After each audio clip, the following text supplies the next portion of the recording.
Pelayanan-pelayanan Kristen dari seluruh dunia bekerja sama mengadakan kurikulum internasional. Pengajaran-pengajaran ini dibuat untuk membantu gereja-gereja di seluruh dunia supaya setiap orang Kristen dapat berakar dalam iman mereka dan menjadi pelayan-pelayan Tuhan Yesus Kristus. Berikut ini adalah bagian ke-9 dari pelajaran yang berjudul Survei Perjanjian Lama yang dibawakan oleh Christopher Gurnall Smith.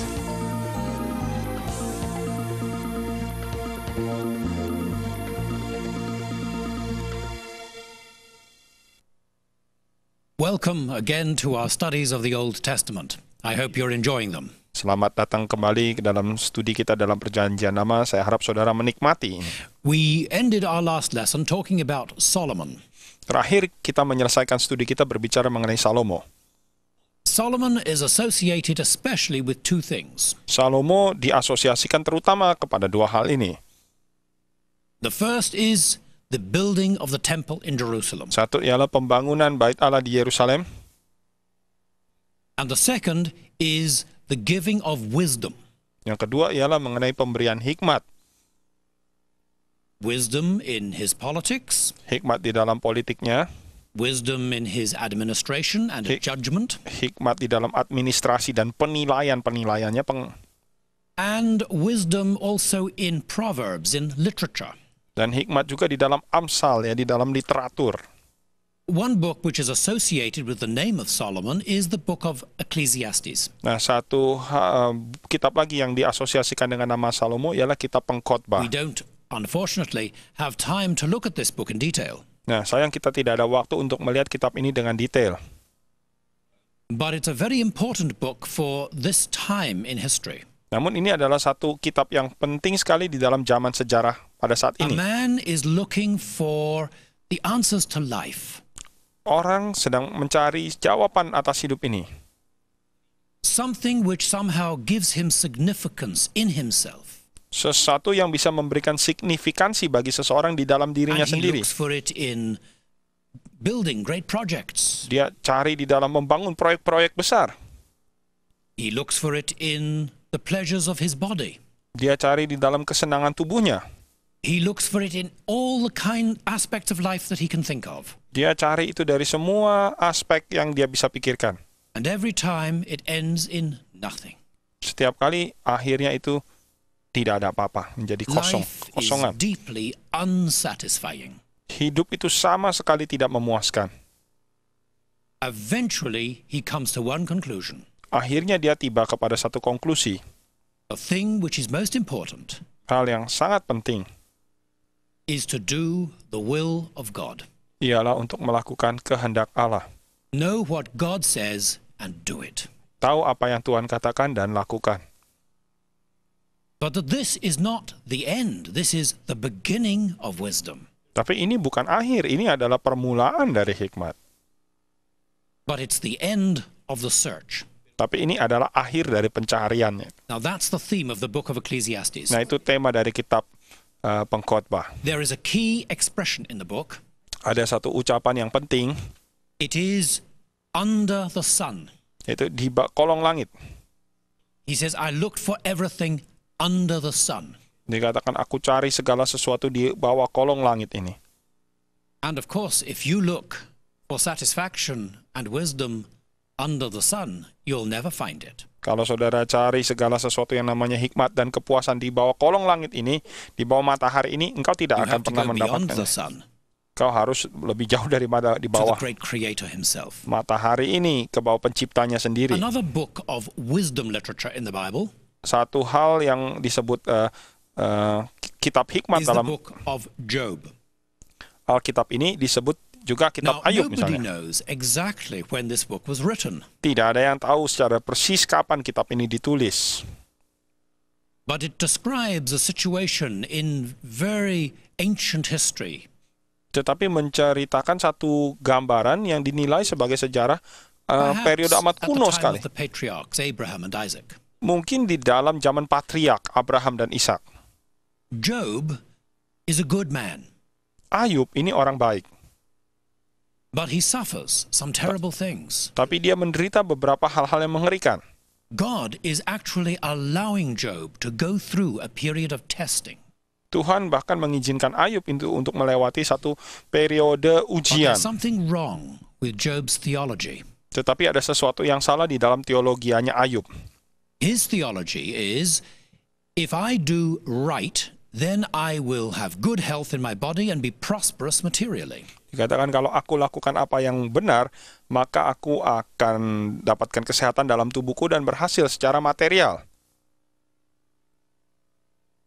If I do wrong, then bad things will happen to me physically and materially. Kalau saya berlaku yang salah, maka hal-hal buruk ini akan terjadi baik secara fisik maupun secara material. So, when God allows Job to go through a period of testing, there's a problem. Pada waktu Tuhan mengizinkan Ayub melewati masa pencobaan, pengujian, maka Job ada is sick. masalah. Ayub sakit. Job has lost his children. Ayub kehilangan anak-anaknya. Job has lost his riches. Ayub kehilangan He has virtually nothing left. kekayaannya. Dia sama sekali tidak But punya he apa-apa didn't yang do tersisa. anything terribly wrong. Tetapi dia tidak melakukan apa-apa yang salah. He's not perfect. Dia tidak sempurna. He knows that. Dia tahu itu. Nobody's perfect. Tidak ada yang sempurna. But he's not committed some terrible sin to deserve some terrible punishment. Tetapi dia tidak melakukan satu dosa yang mengerikan untuk menerima hukuman yang mengerikan ini. So the particular view of God that he had does not match his experience. Tetapi yang jelas begini, satu gambaran tentang Allah yang dia miliki tidak pas dengan pengalaman yang dia alami sekarang. Job is joined by 3 of his friends. Ayub disertai oleh 3 temannya. They have the same ideas about God. Mereka punya ide yang sama tentang Allah. Eliphaz is gentle and kind in his approach. Elifas itu baik dan lemah lembut dalam pendekatannya. But he's wrong in his doctrine. Tapi salah di dalam doktrinnya. He says, Job, you must have done something wrong. You need to repent. Ayub, pasti kamu ada sesuatu yang salah. Kamu harus bertobat. Job says, I know I'm not perfect and I want God. Dan Ayub katakan, aku tahu aku tidak sempurna. Aku But I mau don't Tuhan. understand what's happening to me. Tapi aku nggak ngerti apa yang terjadi. Now, Bildad is a religious legalist. Nah, Bildad ini seorang legalis agamawi. Zophar is a religious dogmatist. Sofar ini seorang dogmatis agamawi. But all 3 of them hold the same position. Tapi tiga-tiganya ini punya posisi yang sama. Later, they're joined by another young man, Elihu. Kemudian diikuti oleh seorang anak muda lagi namanya Elihu. He wants to put everybody right, but he has nothing new to add. Ya, dia mau menganggap semua orang benar, tetapi tidak ada yang baru yang bisa ditambahkan. In the end, Job's theology changes. Pada akhirnya, teologi Ayub berubah. He says, you know, a lot of innocent people suffer. Dia bilang, kamu tahu nggak, banyak orang yang tidak bersalah menderita. There are orphaned children. Ada anak-anak yatim piatu, There are children without parents. anak-anak yang tidak punya orang tua, There are women who lose their husbands. ada wanita-wanita yang kehilangan suami mereka, People who are poor. orang-orang yang miskin, People who are starving. orang-orang yang kelaparan, People who are robbed by evil men. orang-orang yang dirampok oleh orang-orang jahat, There are those who oppress people. ada orang-orang yang kerjanya menindas orang, And some of these oppressors are strong, rich men. dan para penindas ini orang-orang yang kaya yang kuat. And they don't suffer. Mereka tidak They menderita, seem to get away with it. mereka kelihatannya kok bisa beres-beres saja. It's not quite so neat and neatly drawn as Job had it in his mind before. Tidak serapih dan tidak semulus yang Ayub bayangkan sebelumnya.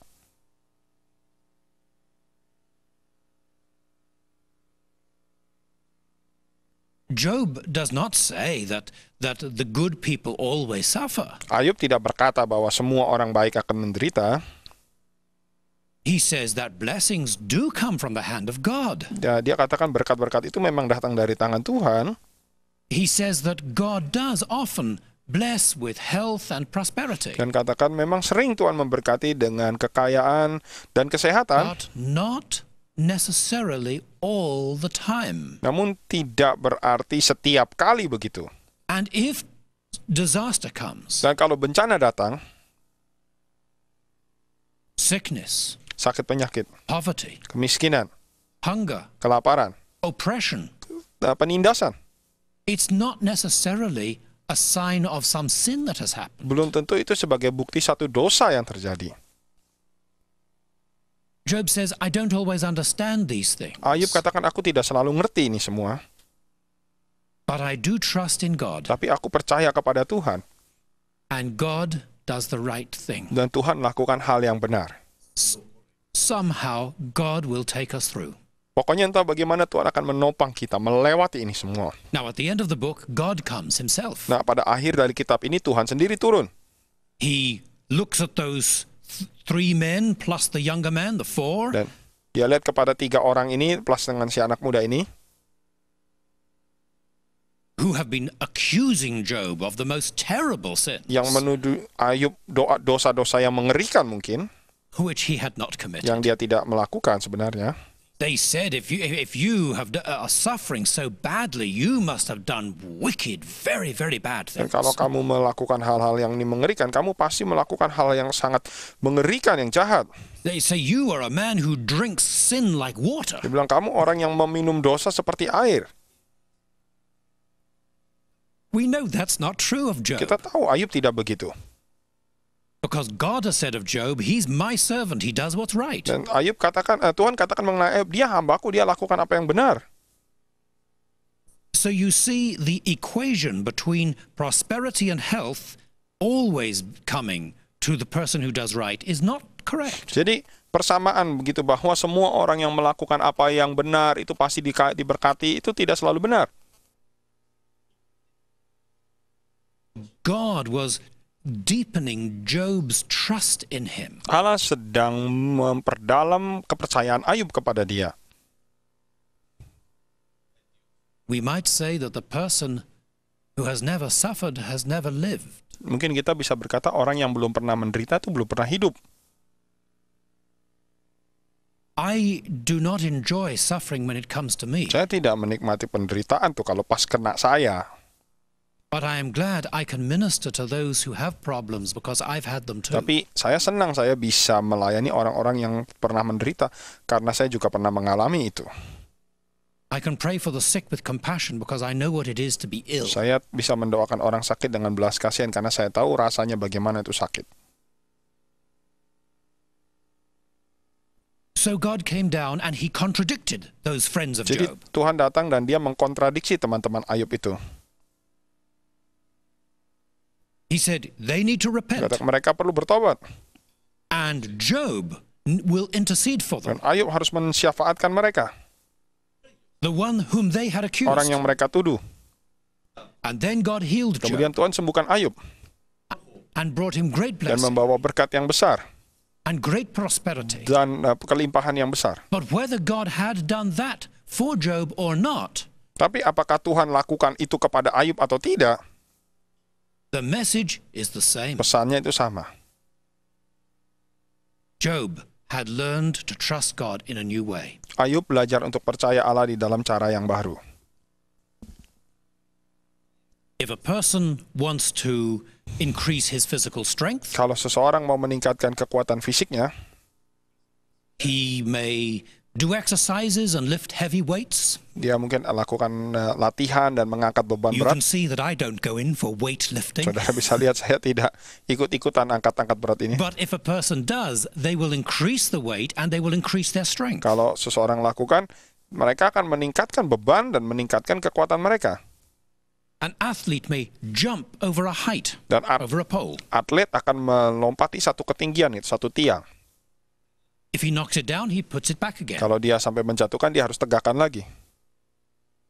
until he can jump it. Sampai dia bisa loncati. Then he puts it up again. Kemudian dia tegakkan lagi.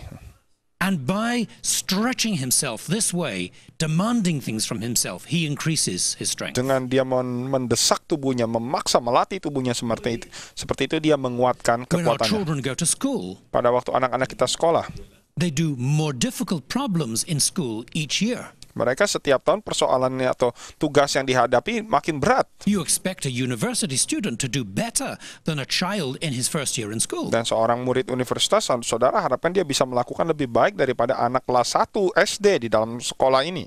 God is interested in us spiritually. Allah tertarik kepada kita secara rohani. So he allows things to come to our lives to strengthen and to test us. Dia izinkan hal-hal ini terjadi di dalam hidup kita untuk menguatkan dan menguji kita. He helps us to develop into the likeness of Jesus Christ. Dia membantu kita untuk berkembang ke arah rupa Yesus Kristus. The God who was working in the life of Job is working in your life too. Allah yang bekerja di dalam hidupnya Ayub juga bekerja dalam hidup Anda juga. And if you have a problem, Kalau saudara ada masalah, don't think God has forgotten you. jangan pikir Allah telah lupakan engkau. Look at your life. Lihat hidup saudara.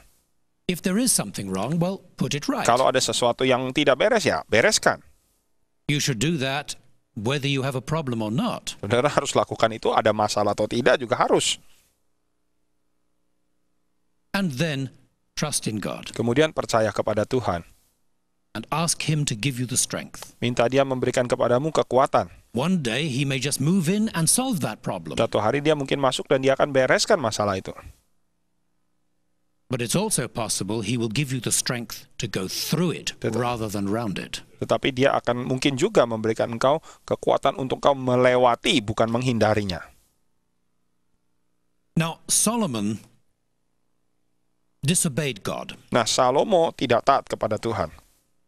And because of that, God judged him. Dan karena itu Allah menghakimi dia. And the land was split into two kingdoms after the death of Solomon. Dan kerajaan ini terpecah menjadi dua kerajaan setelah kematian Salomo.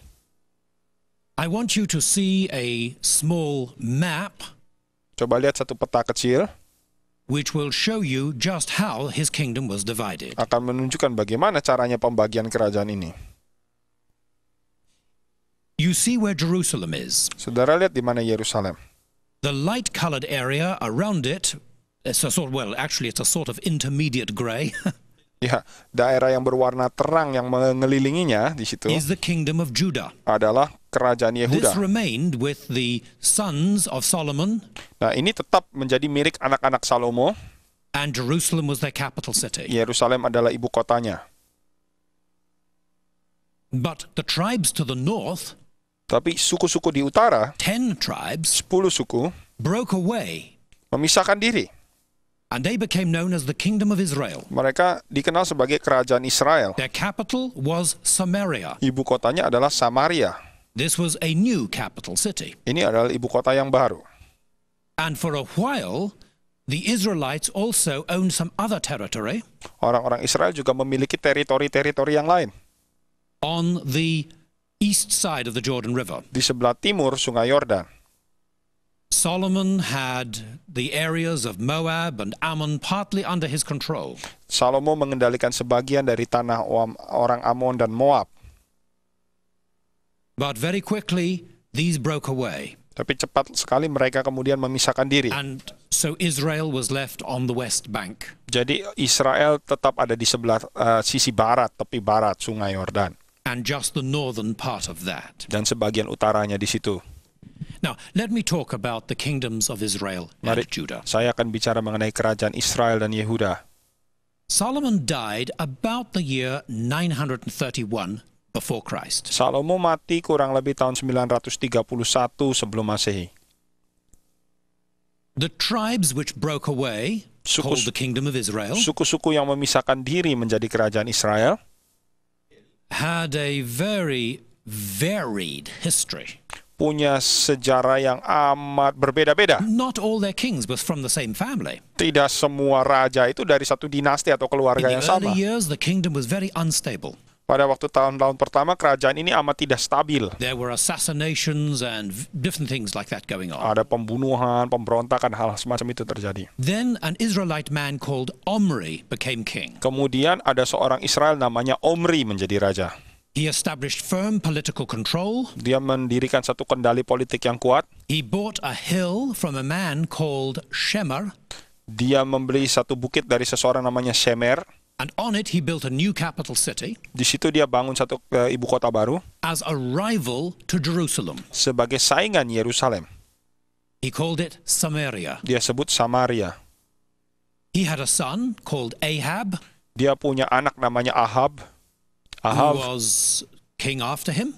raja menggantikan dia. Ahab married a Canaanite princess called Jezebel. Ahab, saudara, kawin dengan seorang putri Kanaan bernama Isabel. And during his life, Israel was torn between worshipping God and worshipping Baal. Dan semasa hidup dan pemerintahnya, Israel terbagi dua, antara menyembah Allah dan menyembah Baal.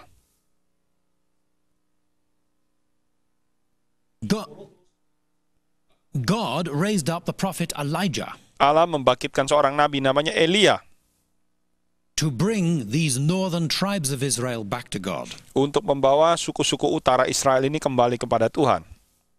Ahab was followed by his son Ahaziah, Ahab disusul atau diteruskan oleh and anaknya Ahaziah Ahazia. was followed by a brother called Jehoram.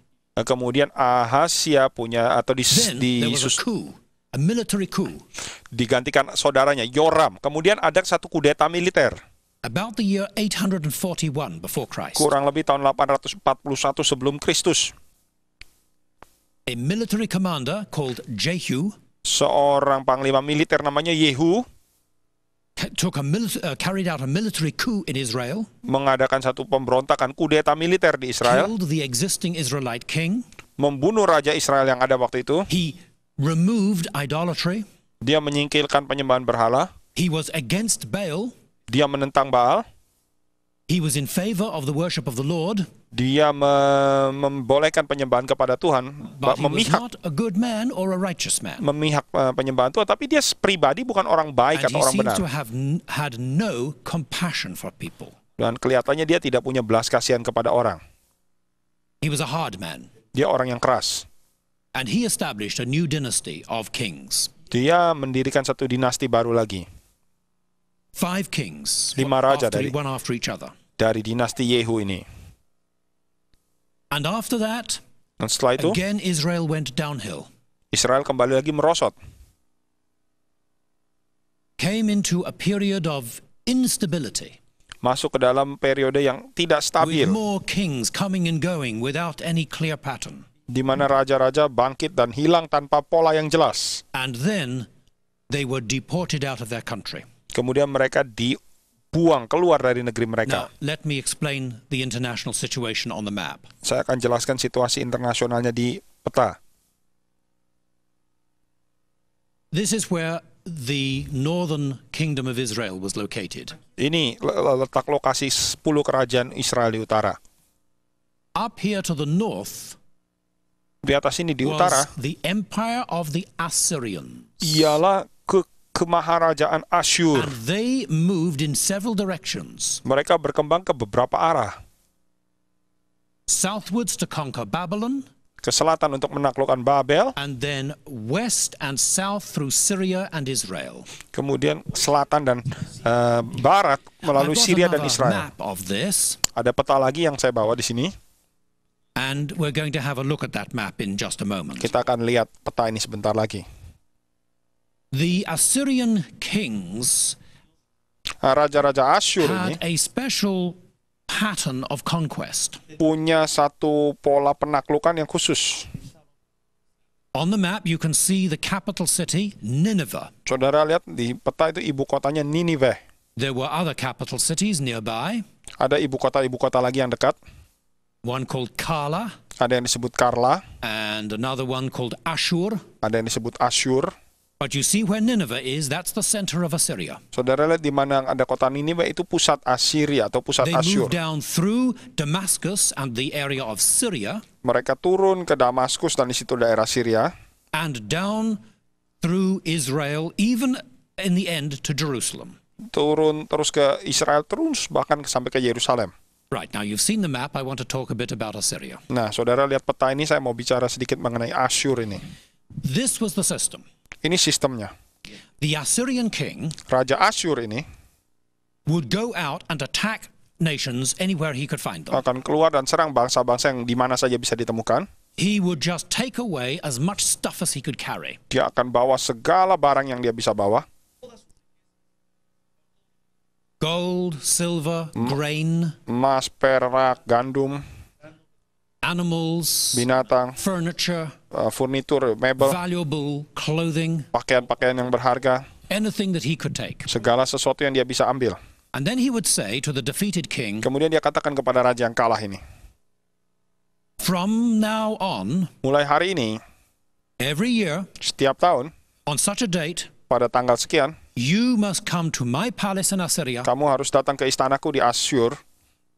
and you must bring with you so much gold, so much silver, Kamu harus bawa emas sebegini berupa, perak sebegini rupa, so much copper, so much grain, tembaga sebegini sebanyak ini, dan gandum sebanyak And give it sekian, to me. berikan kepadaku. If you don't do that, Kalau kamu tidak lakukan, I will come into your country again, aku akan datang ke negerimu lagi, I will massacre your people, aku akan bantai I rakyatmu, will completely destroy your towns. aku akan hancurkan kota-kotamu. And they did it. Nah, mereka lakukan. They carried out terrible atrocities on people. Mereka melakukan perbuatan-perbuatan They keji would literally cut them up while they were still alive. atas bangsa-bangsa dan membelah orang-orang hidup-hidup. They would torture people Mereka siksa orang-orang, and cut down the trees in the country, tebang pohon-pohon di negeri itu, leave total devastation behind them. dan meninggalkan kehancuran yang mutlak, yang hancur lebur And di so belakang the mereka. Assyrians started to move against first Syria and then Israel. Kemudian orang-orang Asyur ini pertama menyerang pertama Syria, kemudian Israel. It was a difficult time in history. Waktu yang sulit sekali di dalam sejarah. In the end, the Assyrians changed their policy a little. Kemudian akhirnya orang Asyur ini mengubah polisi mereka sedikit. They said, if you don't pay, Dia bilang kalau kamu nggak bayar, we will completely deport all the remaining living people into another country. kami akan deportasikan semua orang-orang yang hidup ini ke negara lain. And we will bring other people in and put them on the same land. Kita akan masukkan orang-orang lain ke negeri kamu. So they were moving around entire populations. Jadi mereka memindahkan seluruh populasi ini. It was like a kind of criminal protection racket on an international scale. Itu seperti ya premanisme di dalam skala internasional. The Assyrian kings boasted of what they did to people. Dan raja-raja Asyur ini membanggakan apa yang mereka lakukan kepada bangsa-bangsa ini. The Assyrian king would say, I skinned the people and I covered the wall with their skins. Dan orang Raja Asyur berkata, aku menguliti bangsa-bangsa ini dan menutupi tembokku dengan kulit mereka. Many times I have seen the carvings which the Assyrian artists made, showing them doing these things. Dan saya seringkali melihat beberapa ukiran-ukiran Asyur yang dilakukan oleh artis-artis ini menunjukkan para tentara Asyur melakukan hal-hal ini. It was during this time Pada saat inilah, that three of the important prophets of the Old Testament were ministering. 3 nabi penting dalam perjanjian lama sedang melayani. The prophet Amos, Nabi Amos, the prophet Hosea, Nabi Hosea, and the prophet Micah. dan Nabi Mika. Now, Hosea and Micah sometimes talked about the southern part of Judah as well, but they were prophesying too to northern Israel. Nah, Mika dan Hosea juga berbicara sedikit mengenai kerajaan selatan Yuda, tapi mereka bernubuat kepada kerajaan Israel. If you want to know when these prophets were prophesying, Kalau saudara mau tahu kapan nabi-nabi ini bernubuat, look at the first verses in the book. lihat ke dalam ayat pertama dalam kitab mereka. And usually the prophet will tell you Dan biasanya nabi-nabi ini mengatakan that he prophesied during the reign of certain kings. bahwa dia bernubuat di dalam masa pemerintahan nabi-nabi raja-raja tertentu. The prophets said to Israel, Nabi-nabi ini berkata kepada Israel, you've gone a long way from God. kamu sudah jauh dari Tuhan. Come back. Kembali. If you don't repent, Kalau kamu tidak bertobat, you will not have the protection of God. kamu tidak akan mengalami perlindungan Allah. And the Assyrians will come in and destroy your land. Orang-orang Asyur ini akan datang dan menghancurkan negara kamu. Well, sometimes they repented a bit in a half-hearted way. Kadang-kadang mereka bertobat sedikit dengan setengah hati begitu. But really, they did not come back to God. Tapi sesungguhnya mereka tidak kembali kepada Tuhan. And in the year 733 before Christ, Tahun 733 sebelum Kristus, the Assyrian king, Raja Asyur ini, Tiglath-Pileser III, Tiglat-Pileser ketiga, came against Israel datang menyerang Israel and deported most of the people. dan mendeportasikan sebagian besar It's in the orang-orang. Bible. Dalam Alkitab It's also confirmed by archaeology. juga diteguhkan oleh arkeologi. Still, the people in the city of Samaria did not come back to God. Nah, tetap orang di kota Samaria tidak kembali kepada Tuhan. 11 years later, 11 tahun kemudian, the Assyrians completely destroyed Samaria. orang-orang Asyur menghancur leburkan Samaria sama sekali. The year was 722 before Christ. Tahun 722 sebelum Kristus. It was in the last year of the Assyrian king Shalmaneser V. Ini adalah tahun terakhir dari Raja Asyur Salmaneser kelima. And the first year of the Assyrian king Sargon II. Dan ini tahun pertama dari Raja Asyur Sargon Now, kedua. what about the kingdom of Judah during this time? Bagaimana mengenai kerajaan Yehuda pada saat ini? The kingdom of Judah had two advantages. Kerajaan Yehuda punya dua keuntungan. First of all, Pertama-tama, all of their kings came from one dynasty. seluruh raja-raja mereka itu datang dari satu dinasti. There were not rival dynasties and assassinations.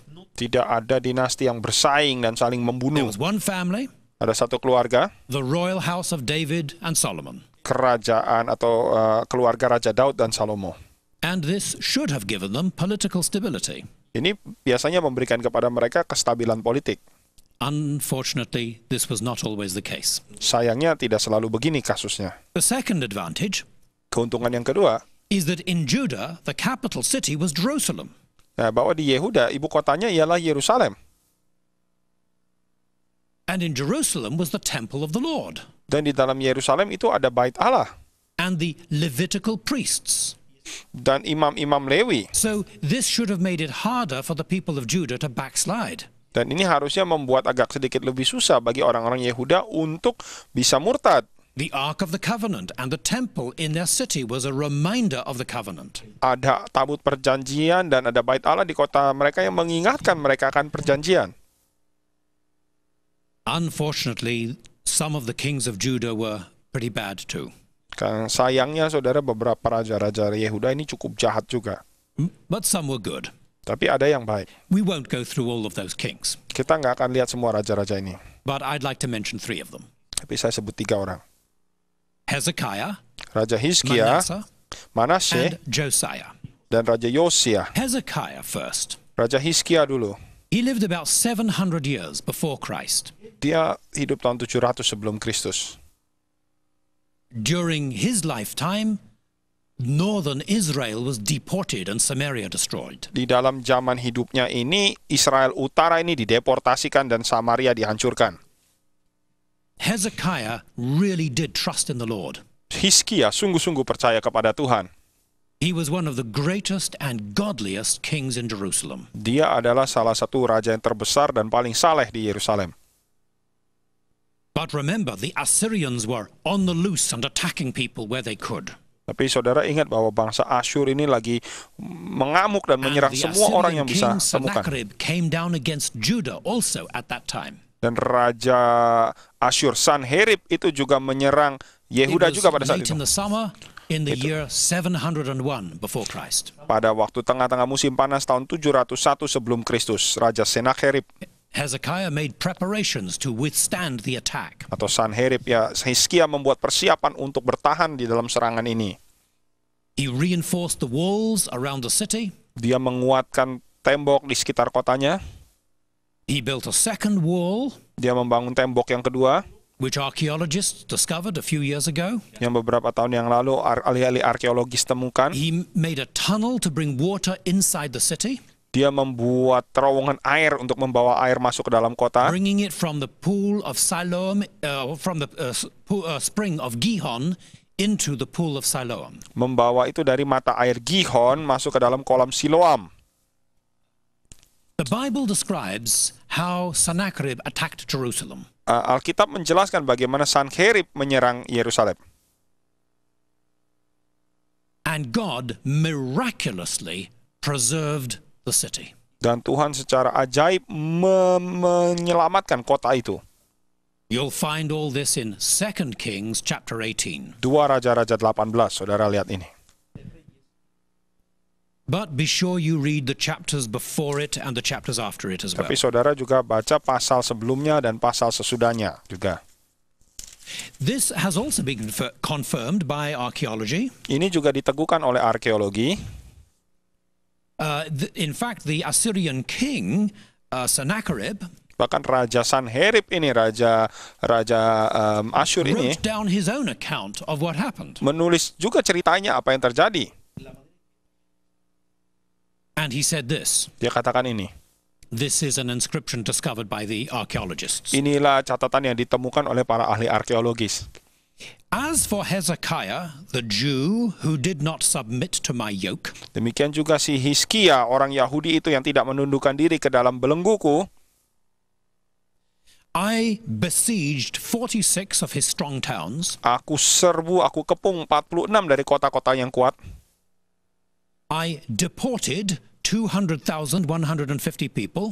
Aku mendeportasikan 200.100 dan Young 160 and old. orang, tua muda, Male and female. laki-laki dan perempuan. He himself I made like a prisoner in Jerusalem. Dia sendiri aku buat seperti tawanan di Yerusalem, His royal residence, tempat kediaman rajanya, like a bird in a cage. seperti burung di kandang.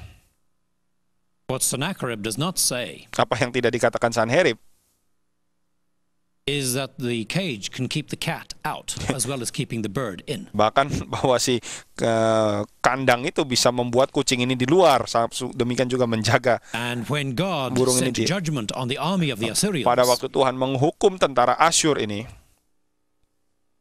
Sennacherib went home Sanherib pulang and the bird was still in the cage. dan burung ini masih ada di kandang. Hezekiah had been saved from destruction. Hizkia diselamatkan dari kehancuran. He was such a good man. Dia orang yang begitu baik. He trusted in God. Dia percaya kepada Tuhan. And where there were places of idolatry, he destroyed the Di idolatry. mana ada tempat-tempat penyembahan berhala, dia hancurkan penyembahan berhala itu. He smashed the idols, Dia pecahkan berhala-berhala itu. removed pagan worship. Memindahkan atau menyingkirkan He penyembahan said, there kafir. is one God and we shall serve this God. Hanya ada satu Tuhan dan kita akan layani dia. A strong king and a good king. Raja yang kuat dan raja yang baik. But his son Manasseh was the opposite. Tapi anaknya Manasye malah kebalikannya. 2 Kings chapter 21, 2 Raja-Raja 21 verse 3. ayat 3. Manasseh rebuilt the high places which Hezekiah his father had destroyed.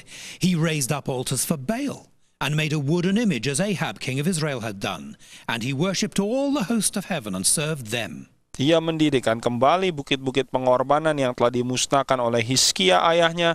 Ia membangun mesbah-mesbah untuk Baal, membuat patung Asyera seperti yang dilakukan Ahab Raja Israel dan sujud menyembah kepada segenap tentara langit dan beribadah kepadanya. He didn't end there. Dia tidak berhenti di situ.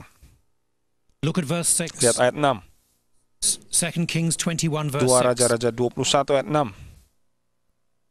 Also, he made his son pass through the fire, practiced soothsaying, used witchcraft, and consulted spiritists and mediums. He did much evil in the sight of the Lord to provoke him to anger. Bahkan ia mempersembahkan anak-anaknya sebagai korban dalam api, melakukan ramal dan telaah, dan menghubungi para pemanggil arwah dan para pemanggil roh peramal.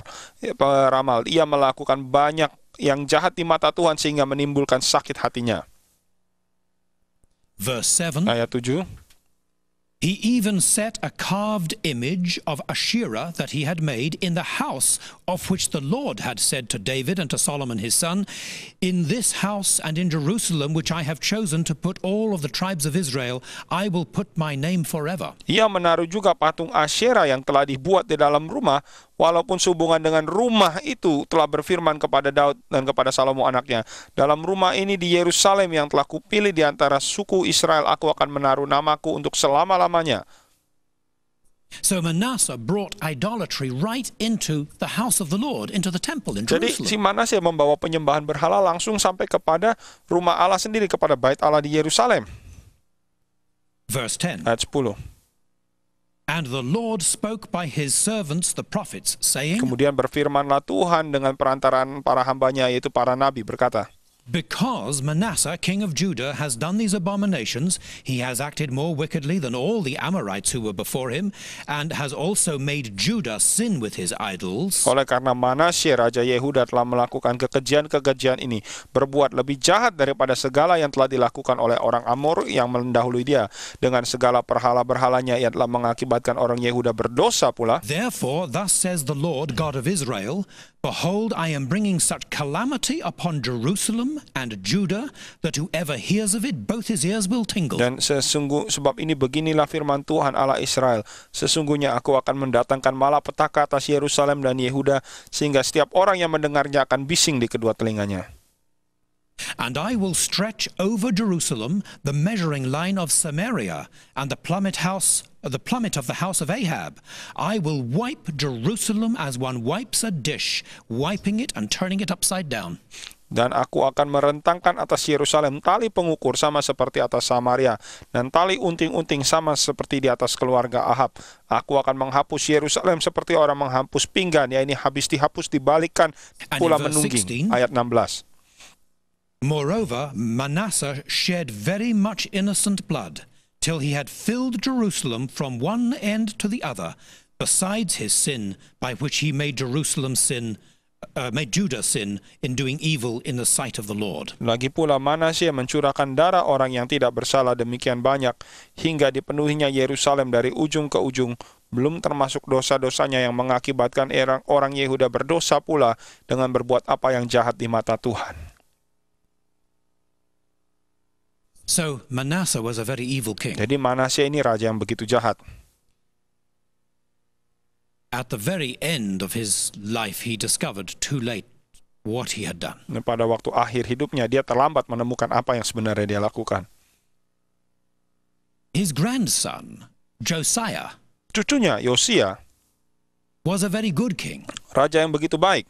And turned back again to God. Kembali lagi berbalik kepada Allah. But really, it was too late. Tapi sekali lagi terlambat. Judgment was on its way. Penghakiman itu sudah hampir tiba. There does come a time with a nation. Ada waktunya bagi satu bangsa. When it has gone so far down history in one direction. Di mana dia sudah begitu merosot di dalam sejarah ke satu arah. The judgment becomes inevitable. Sehingga penghukuman itu tidak bisa dielakkan lagi. But Josiah himself was a good man and blessed by God. Tapi Yosia sendiri orang yang baik dan diberkati oleh Tuhan. You know, it's very much what we were talking about earlier with the covenant. Apa yang tadi kita baru bicarakan mengenai perjanjian ya. You remember what happened at the time of the judges? Saudara ingat apa yang terjadi di dalam zaman bangsa-bangsa? The cycle of repentance and blessing and then backsliding and judgment. Siklus mengenai pertobatan, kemudian murtad dan penghukuman dan kembali lagi demikian. Here is the same thing again. Ini hal yang sama lagi. This time is during the kings. Hari ini waktu raja-raja. Good kings and blessing. Raja-raja dan berkat. Bad kings, disaster. Raja baik diberkati, raja buruk bencana. But in the end, the circle was taking them lower. Tapi akhirnya siklus ini malah menurun, menjatuhkan mereka. They ended in judgment. Akhirnya ujungnya adalah penghakiman. Josiah did try to reform the country. Nah, Yosia berusaha mereformasi negerinya. In 1 Kings chapter 22. Satu Raja-Raja 20. Excuse me, 2 Kings chapter 22. Dua Raja-Raja 20. They discovered in the temple a scroll. Dua Raja-Raja 22 ditemukan kembali kitab Taurat ditemukan di Bait Allah. Josiah was repairing the building in the temple. Yosia membangun atau memperbaiki Bait Allah ini. And they found this old book. Mereka temukan kitab tua ini. Probably a copy of Deuteronomy. Mungkin satu kopi dari kitab Ulangan. We're not told what it was, but it was the law of God. Tidak dikatakan kitab mana, tapi itu kitab hukum Allah. The king said, "Read it for me." Raja katakan, bacakan bagi saya. And as he listened, he was shocked. Pada waktu dia dengar, dia kaget. This book, which was just thrown aside like, I suppose, like rubbish at the time of Manasseh. Dan kitab ini yang dibuang begitu, mungkin seperti sampah ya pada waktu zaman Manasye. Described what would happen to the nation if they sinned the way Manasseh had sinned. Menceritakan apa yang akan terjadi kepada bangsa ini kalau mereka berdosa seperti kalau dosa Raja Manasye itu. Josiah thought, this is terrible, the judgment of God is on us. Yang Yosia pikir, wah itu mengerikan, itu penghakiman Allah ada di atas kita. We must turn back to God and we must do it immediately. Kita harus kembali kepada Allah dan mesti lakukan segera. He began a great series of reforms. Dia mulai satu seri reformasi yang besar. And then he sent a message to the prophetess, Huldah. Kemudian dia kirim pesan kepada Nabi Huldah. And she said, this is what God says. Dia katakan ini yang dikatakan Tuhan. Because you've been a good man and repented, Karena engkau jadi orang yang baik dan bertobat, God is going to bless you during your own lifetime. Tuhan akan memberkati engkau sepanjang hidupmu. But the nation has set its course in history. Tetapi bangsa ini telah menentukan arahnya sendiri di dalam sejarah. It's too late to stop the judgment of God on the nation. Terlambat sudah mengelakkan hukuman Allah atas bangsa ini. And so judgment did come. Jadi penghakiman akan tiba. After the death of Josiah, his sons were not really good or competent kings. Setelah kematian Yosia, anak-anaknya tidak raja-raja yang baik dan tidak kompeten lagi, bukan raja yang baik. Eventually, another man came to the throne who was actually a brother of Josiah. Akhirnya ada seorang raja lagi yang naik tahta yang sebenarnya saudara Yosia. It was during this time that Jeremiah was prophesying. Dan pada waktunya lah Yeremia bernubuat. Jeremiah said, God is going to judge Judah. Dikatakan oleh Yeremia, Tuhan akan menghakimi Yehuda. He will not do it through Assyria. Dia akan tidak lakukan melalui Asyur. There will be another nation. Ada bangsa lain lagi. Not the Assyrians from here. Bukan orang Asyur dari sini. But the Babylonians from down here. Tetapi orang Babel dari bawah They will selatan come ini. up and then down and attack Jerusalem. Mereka akan naik ke atas dan turun ke bawah menyerang Yerusalem. And it happened. Dan terjadi. People did not listen to Jeremiah when he was prophesying. Orang-orang tidak mendengarkan Yeremia pada waktu dia bernubuat. He said, God is going to destroy the temple. Dia katakan Tuhan akan menghancurkan bait Allah. And people said, no, God would never allow that. Banyak orang, wah, nggak mungkin, Tuhan tidak mungkin mengizinkan In dia melakukan Jeremiah itu. 7 verse 4, Yeremia 7 ayat 4, he said this. dia katakan ini. Jeremiah 7:4. Yeremia 7 ayat 4. Do not trust in these lying words, saying, the temple of the Lord, the temple of the Lord, the temple of the Lord are these. Dan jangan kamu percaya kepada kata-kata dusta ini yang berkata, bait Allah, inilah bait Allah. He was saying, if you repent and turn back to God as a whole nation, Dikatakan kalau kamu bertobat dan berbalik kepada Allah sebagai satu bangsa, then maybe God will have mercy. mungkin Tuhan akan berbelas kasihan. But instead, you are cheating, Tapi sekarang katakan kamu menipu, you are not honest, kamu tidak jujur, you are lying, kamu you are berdusta, committing adultery, kamu melakukan perzinahan, you are oppressing the poor, kamu menekan orang-orang miskin, and then you say, God won't allow Jerusalem to be destroyed. kemudian kamu katakan Tuhan tidak akan izinkan Yerusalem dihancurkan. God's temple is there. Bait Allah ada di situ. We have a pressure point on God, Oh, kita punya bargaining power kepada Allah. so we can do what we want. Kita bisa lakukan apa yang kita mau.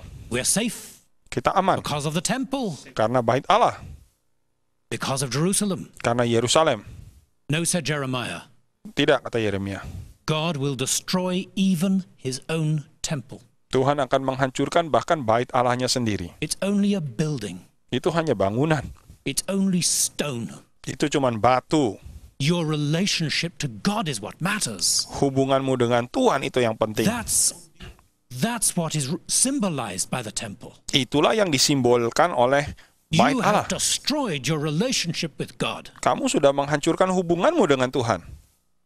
The temple is only stones. Bait Allah ini cuman batu. And if you've destroyed the relationship, it's only right that the building will be destroyed too. Kalau engkau sudah menghancurkan hubungannya, maka pantaslah bangunan ini juga dihancurkan juga. In Jeremiah chapter Dalam 19, Yeremia 19, Jeremiah came out of the city carrying a pot of clay. Yeremia keluar dari kota itu membawa satu buli-buli tanah liat. He raised the pot in his hands Dia angkat buli-buli ini dengan and tangannya he crashed it to the ground, dan dia pecahkan di tanah and it broke in many pieces. dan pecah menjadi He banyak said, that is what God is going to do to Jerusalem. pecahan. Dan Tuhan katakan itulah yang akan Tuhan lakukan kepada Yerusalem. Well, it happened. Dan itu terjadi. The Babylonians came. Orang-orang Babel datang. You say, well, what about the Assyrians? Saudara katakan, oh bagaimana dengan orang-orang Asyur? The Assyrians themselves were beaten in battle by the Babylonians. Orang-orang Asyur sendiri dikalahkan dalam pertempuran oleh orang-orang Babel. In the year 612 before Christ, Tahun 612 sebelum Kristus, Nineveh fell, Niniwe hancur. and the Babylonians now moved against Jerusalem. Dan sekarang orang-orang Babel menyerang Yerusalem. In our next lesson, we're going to look at the impact of that captivity on Judah. Nah, dalam pelajaran kita terakhir, kita akan melihat impact dari penawanan ini kepada Yehuda. The return of the people to their own land, Kembalinya orang-orang ke negeri mereka sendiri. and the ministry of the prophets. Dan pelayanan para nabi. I hope you'll be with us for our last lesson. Saya harap saudara ikut di dalam pelajaran kita yang terakhir. God bless you. Tuhan berkati saudara.